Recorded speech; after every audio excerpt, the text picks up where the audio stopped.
अच्छे अंदाज में, मोहब्बत वाले अंदाज में ये कासिम भाई जो थे ना, वो अपने गुनाहों की दास्तान सुना रहे थे कि मैं क्या इंज नहीं मिलना उन्हें मैंने शैतान ने है जिवें हाले तक ना बचपना नहीं होंदा बंदे दा, बचपना के पता नहीं यार की हो जाएगा।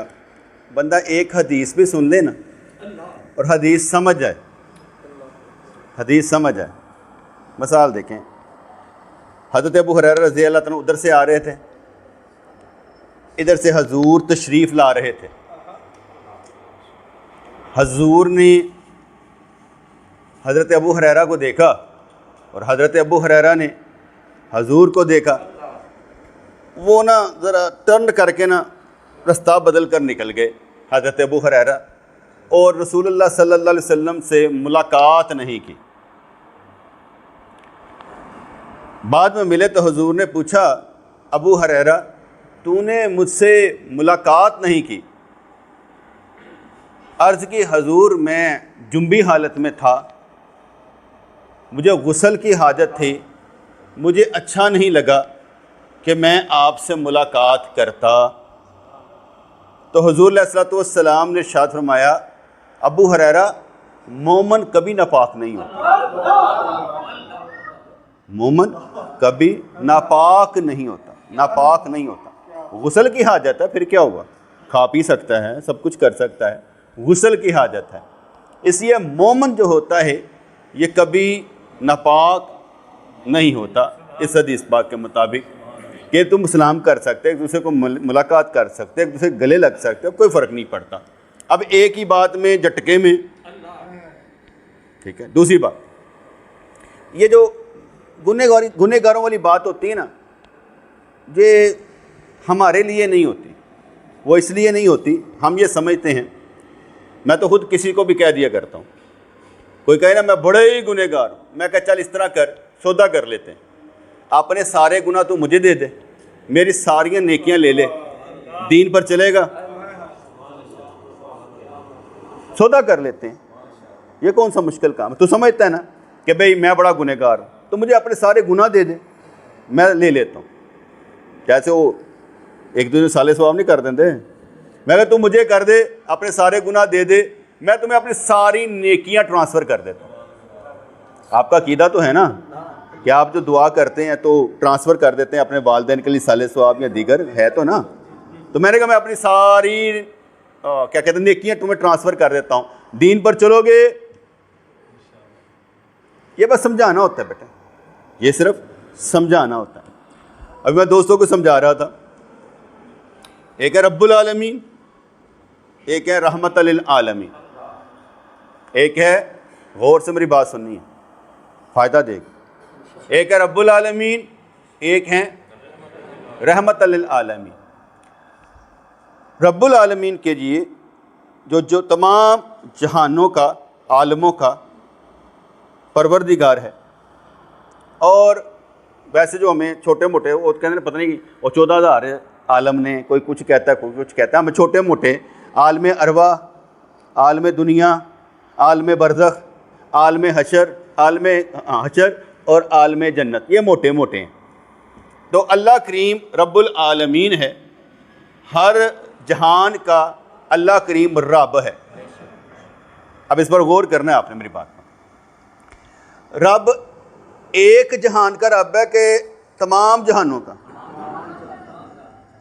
तमाम जहानों का।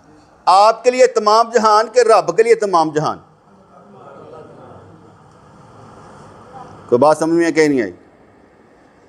अल्लाह की टेरिटरी में, अल्लाह की जगह जितनी भी है वो सब का रब है ना। ये डिवीजन आलमीन की अल्लाह ने फरमाई हमारे लिए, क्योंकि आप आलम दुनिया में रहते हैं ना, तो तानू आलम बरज़ख दी समझ नहीं आएगी, तानू आलम हशर दी समझ नहीं आएगी। तो अल्लाह ताला हर टेरिटरी में अकेला है, वाहिद है, तमाम जहानों का रब, लेकिन उसके लिए तमाम आलम नहीं हैं, एक ही है। मिसाल है, अल्लाह करीम इस वक़्त में हमें भी देख रहा है, हमें भी देख रहा है, कब्र वालों को भी देख रहा है, फरिश्तों को भी देख रहा है, अरवाह को भी देख रहा है, उसके लिए आलमीन की डिवीजन, वो तो एक है, सब टेरिटरी में वो सबको ही देख रहा है, उसके पास सब कुछ देखने के लिए, उससे छुपा हुआ कुछ नहीं। कब्र वालों का हाल भी छुपा हुआ नहीं है, हशर वालों का हाल भी छुपा हुआ नहीं, जन्नत दोज़ख कुछ भी अल्लाह करीम से छुपा हुआ नहीं है। इसलिए वो हर आलम की निगरानी कर रहा है, हर आलम की फरिश्तों के जरिए निगरानी करवा रहा है। ये तो हो गया अल्लाह करीम। मेरी बात पहले समझ ली ना आपने बेटा, कि अल्लाह के लिए, अल्लाह सब आलमीन में यकसा है, टाइम एंड स्पेस से पाक है, ज़मानो मकान की कैद से पाक है, उसके लिए वक्त नहीं है। वक्त हमारे लिए जो सूरज के दिखे घूमते हैं, हमारे लिए वक्त, अल्लाह के लिए वक्त नहीं है। ये ऐसे ही अभी आदम अलैहिस्सलाम को पैदा किया है, इसी वक्त में आदम अलैहिस्सलाम जन्नत में भी जा चुके हैं, ये समझ लें। ये हम फासला तय कर रहे हैं ना, वो ख़त्म हो चुके हैं फासले फूसले। अल्लाह करीम तमाम आलमीन का नहीं बल्कि हर आलम में यकसा मौजूद है। अब आ जाते हैं बारी रहमत लिल आलमीन की। हजूर क्या है? रहमत लिल आलमीन, ठीक है। अब हजूर रब्बुल आलमीन तो है नहीं, वो क्या है?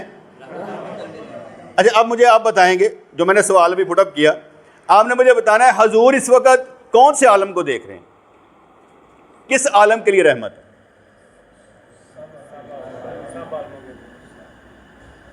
तो सवाल समझ आया कि नहीं है? हजूर के लिए भी कोई आलम नहीं है, हजूर हर आलम में ही रहमत लिल आलमीन, टाइम एंड स्पेस से पाक। इसलिए हजूर जिस मर्जी आलम में है वो हर आलम में है, आप हर आलम में ही मौजूद हैं। हजूर की शान को समझे कि नहीं समझे? अल्लाह की शान को तो मैंने बयान कर दिया ना। इसी तरीके से अल्लाह ताला ने जो अपना महबूब बना रखा है वो इस वक्त हर आलम में है और रहमत लिल आलमीन है, हर आलम के लिए रहमत है। उसकी मैं मिसाल भी समझा देता हूँ। आपको याद होगा कि हुज़ूर अलैहिस्सलातु वस्सलाम नमाज पढ़ा रहे थे, सही मुस्लिम की हदीस पाक है, तो आप जन्नत में हाथ ले गए थे कि वहाँ से कोई फल का टोटे, कहते हैं गुच्छा, वो तोड़ कर लेकर मैं आऊँ, ठीक है। बाद में नहीं लाए, लेकिन हजूर का हाथ जन्नत में चला गया। अब मेरी बात क्लियर हुई कि नहीं हुई?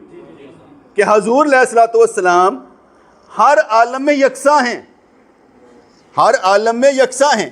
यहाँ से हमने भी कब्र में जाना है, कब्र से हशर में, हशर से फिर जन्नत में। हजूर जन्नत में हाथ ले जाते हैं। अब ये हजूर की टेरिटरी, हजूर के अख्तियार में क्या है? जन्नत भी हजूर के अख्तियार में, कि हजूर जन्नत में हाथ ले जाते हैं, फल तोड़ने का इरादा कर लेते हैं, फिर वापस हाथ कर लेते हैं। मेरे नबी का अख्तियार है अब भी, इस वक्त भी, वो चाहे तो हमारे सर पर हाथ रख दे। बेटे ये मैं रूहानी बात बता रहा हूँ, ये मैं रूहानी बातें बता रहा हूँ, क्योंकि हुज़ूर अलैहिस्सलातु वस्सलाम जो होता है ना, रूहानी आदमी जो होता है ना, वो भी टाइम एंड स्पेस से निकल जाता है, वो भी टाइम एंड स्पेस से निकल जाता है। जब हम क्या कहते हैं हाबों में या कशब में किसी की ज़ियारत करते हैं तो वो टाइम एंड स्पेस से बाहर निकल गया होता है। इसलिए मैं ज़रा आपको पहले रूहानी बात हदीस की सूरत में बयान की है। रब्बुल आलमीन और रहमत लिल आलमीन, सरकार इस वक्त क्या इस आलम के लिए रहमत हैं या नहीं है? अभी को मुर्दा रखा जाता है आलम बरज़ख में, कब्र में, क्या हजूर उसके लिए रहमत लिल आलमीन है या है नहीं है?